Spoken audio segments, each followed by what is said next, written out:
As in the United States, a decline in the numbers of migrants crossing borders has not stopped anti-migrant sentiments from gaining ground.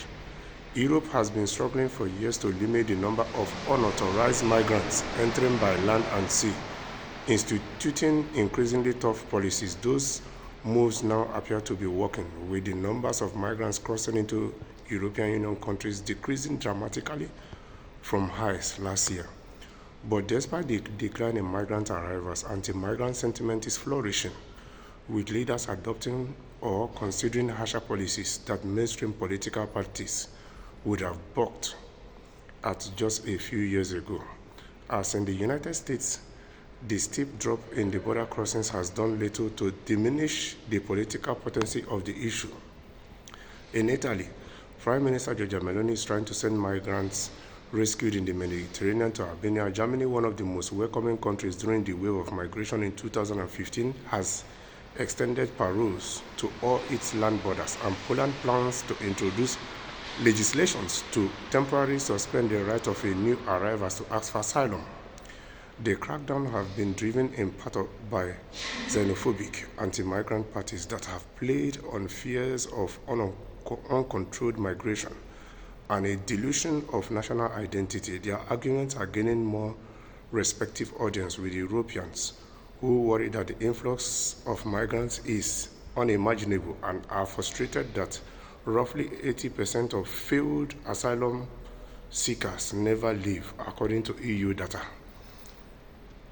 Their leaders, some of them facing elections, have taken note. In Germany, the Christian Democrats, the party of former Chancellor Angela Merkel, who famously welcomed migrants in 2015, have been pressing harder for tougher measures to control illegal migration, and is leading the polls.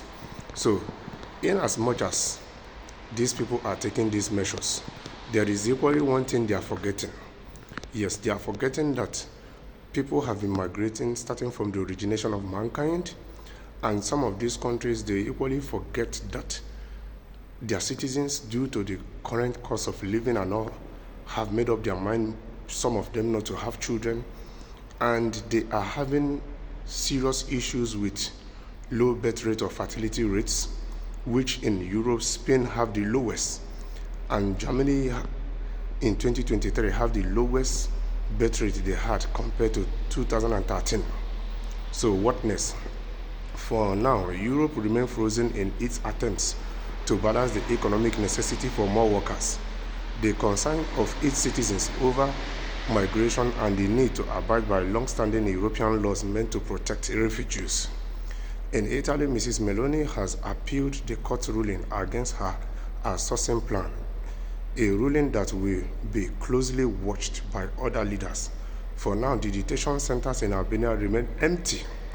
So you see, at the end of the day, this woman used millions of taxpayers' money she could have easily used to invest in infrastructures and create more jobs in Italy, to build these camps in Albania.